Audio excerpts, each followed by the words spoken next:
Hello friends, क्या आपको भी बाल झड़ने की समस्या है या आपके भी बाल कहीं कहीं से चटके जैसा उतर गए हैं? तो फ्रेंड्स, ये वीडियो आप ही लोगों के लिए है। तो वेलकम फ्रेंड्स, मेरा नाम ज़िशान है और मेरे यूट्यूब चैनल पंसारी केयर में आपका स्वागत है। दोस्तों, आज हम बाल झड़ने की समस्या से ग्रसित रोगों के लिए बात करेंगे। दोस्तों, आदमी और औरत दोनों के बालों का पैटर्न अलग अलग होता है। आदमी के बाल माथे पर कम होते हैं तथा औरतों के बाल माथे पर ज़्यादा होते हैं।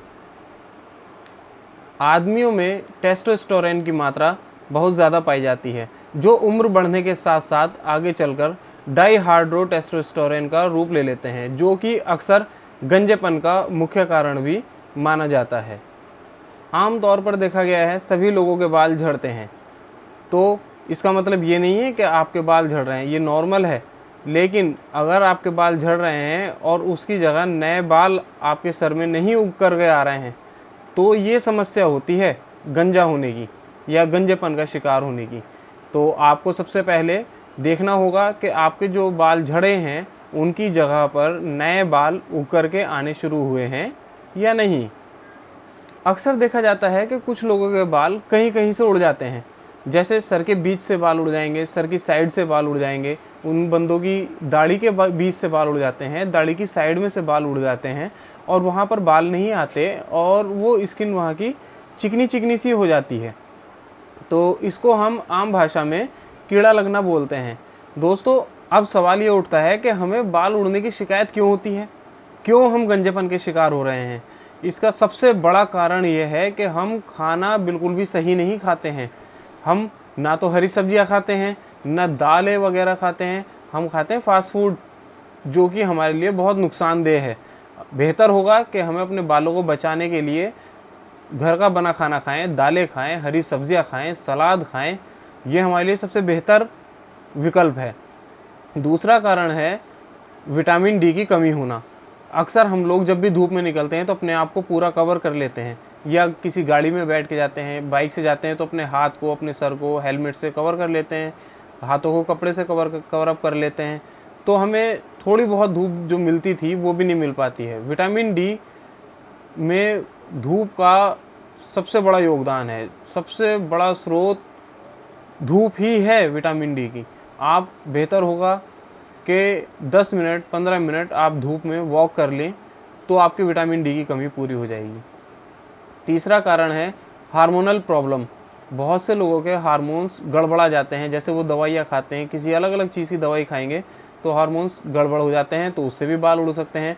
आनुवांशिक कारण भी हो सकता है। आनुवांशिक कारण यानी जेनेटिक, यानी अगर आपके बुज़ुर्गों के बाल अगर उड़े हुए हैं या वो गंजे हैं, तो चांसेस हैं कि आपको भी गंजेपन की शिकायत हो।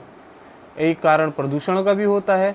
बहुत से लोग अपने सर वगैरह को ढकते नहीं हैं और प्रदूषण में बाइक चलाते हैं, तो उससे भी हमारे बाल उड़ जाते हैं। ये तो हमने बात कर ली कारण के बारे में कि हमारे बाल उड़ने की शिकायत हमें क्यों होती है और इसकी क्या वजह है जिसकी वजह से बाल उड़ने की शिकायत हो जाती है। तो अब इसके बाद बात करते हैं हम इसके इलाज के बारे में।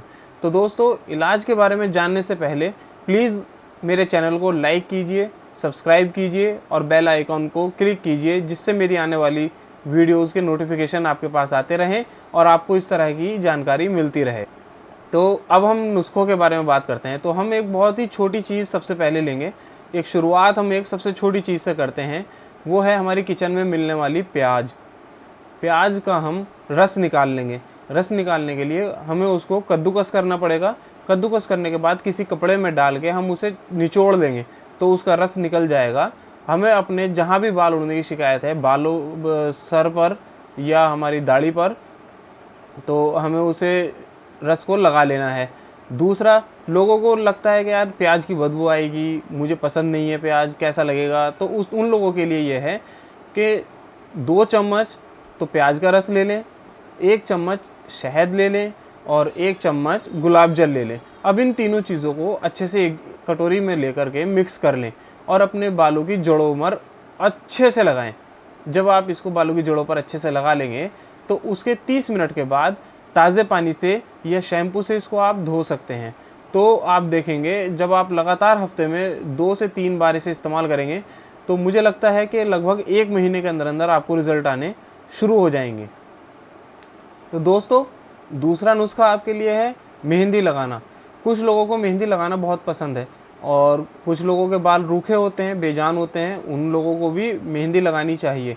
मेहंदी लगाने के लिए आपको बाज़ार से खुली मेहंदी लेनी है, पिसी हुई, और उसमें पिसा हुआ शिकाकाई 1 चम्मच, और उसमें जटामासी पाउडर 1 चम्मच और आंवला पाउडर 1 चम्मच।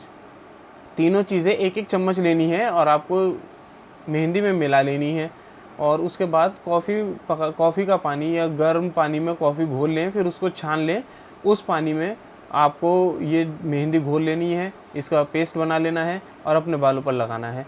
और इस पेस्ट को आपको 2 घंटे के लिए अपने सर पर लगा करके रखना है। और याद रहे दोस्तों, आपको ताज़े पानी से बाल धोने हैं, शैम्पू का इस्तेमाल नहीं करना है। मेहंदी लगाने के बाद बाल धो लें ताज़े पानी से और उसमें गोले का तेल लगा लें, फिर अगले दिन आप शैम्पू कर सकते हैं। ये आपके बालों के लिए बहुत ही बेहतर रहेगा। अच्छा, अब एक चीज़ और आती है, लोग बालों को सूखा रखते हैं, अपने बालों में तेल नहीं लगाते, जो कि बालों को कमज़ोर करते हैं। बालों में अगर हम तेल नहीं लगाते तो बालों में कमज़ोरी आ जाती है, बाल जानदारे नहीं रहते हैं। इसके लिए हमें बालों को तेल लगाते रहना पड़ता है। तो दोस्तों, मैं आपको एक तेल बताना चाहता हूँ जो आपके बालों को पूरी तरह से पोषण देगा, पूरी तरह से ताकत देगा। बहुत अच्छा तेल रहेगा, पूरी तरह से प्राकृतिक रहेगा। और सबसे बड़ी बात यह है कि ये आप अपने हाथों से तैयार करेंगे और आप अपने दोस्तों को भी बताएं, अपने यारों को भी बताएं, अपने रिश्तेदारों में बताएं, अपनी बहन भाइयों को बताएं, जिससे इस तेल के सभी को फ़ायदे हों। ठीक है, तो हम सबसे पहले गोले का तेल लेंगे। या तो हम गोले का तेल लें, या सरसों का तेल लें, या तिल का तेल लें, या जो आप खा सकते हो तेल, और उस तेल को आप बालों में भी लगा सकते हैं। ठीक है, तो तेल लें आप 500 ग्राम।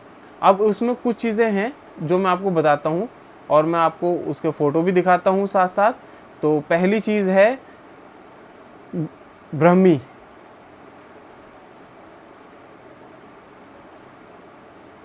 दूसरी चीज़ है भृंगराज,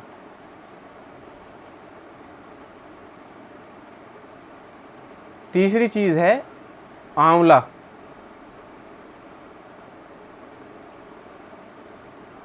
चौथी चीज़ है जटामासी, पांचवी चीज़ है मेथी या मेथी दाना, और छठी चीज़ है करी पत्ता।